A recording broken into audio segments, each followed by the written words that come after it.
हो डब्बेचं काय माहितीये का, डब्बे आले का लगेच लोक आहे ना घेतात त्याला, डब्बे थांबतच नाही घरामध्ये जास्त वेळ, असं झालं ते गंमत. मी त्यामुळं तर ज्या दिवशी तुम्ही व्हिडिओ टाकले होते हा तेव्हापासून मी तुमचा फोनचा ट्राय करतो की मला ते डब्बी आणि 2 पाकिट हे पाहिजे म्हणून, ते रिस्पॉन्स नाही भेटला. तुमचा फोन वेटिंग वेटिंग वेटिंग. नाही. म्हणलं आमचं नशीब कधी उघडत आहे. काय झालं माहितीये का, माझं कसं आहे, मी लांडी लाबडी करत नसतो. माझ्याकडे जे औषध आहे ते गॅरंटेड आहे. हो आणि नाही, माल गॅरंटेड म्हणजे काय, त्याचं काय हेच नाही सोडा. 1 नंबर औषध आहे. आता 2 महिने झाले तिने घेऊन, त्याला काय जाणवलं नाही. रोज मटण मच्छी काय तर काय खातीच, त्याला अजिबात त्रास नाही. मग त्याच्यामुळे काय लोकांना काय, आपण लोकांना बरंच करायचा प्रयत्न करतोय.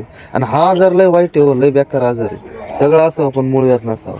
नाही नाही नाही, त्याला बसू वाटत नव्हतं. तिने बसले की जळायचं, त्रास व्हायचं, हा रातभर चिडचिड करायचं, असंच चाललं होतं. तुमचे औषध आणल्यामुळं तिने आता एकदम 2 महिने झाले बघा, त्याला काहीच त्रास नाही. पद्धतशीर खाती पिती, काहीच टेन्शन नाही त्याला. हा हो चालतंय बिंदास खाता, काही अडचण नाही, मी आहे नाही रे.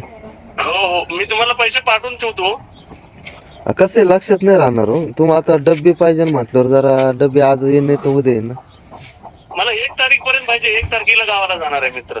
मग आजच ऑर्डर टाकावं लागेल तुमचं, असं मी झालं. आजच टाकतो ना, मग आत्ताच आता पैसे टाकून देतो तुम्हाला. पैशाचं नाही काही, पण डबे नाही ना. आज डबे नाही शिल्लक. आलं तर त्याच्या आधी पाठवा, नाही तर ते 2 पुढ्या तर पाठवा, नंतर डब्बी पाठवा. मग काय करायचं. चालतंय, मला आहे ना दुपारी या नंबरवरती कॉल करा. आता केलाय ना तुम्हाला, त्या नंबरवरती कॉल करा मग. हा बरं बरं, चालतंय, ठेवू का? हो ठेवा, धन्यवाद. फक्त ते रिझल्ट आले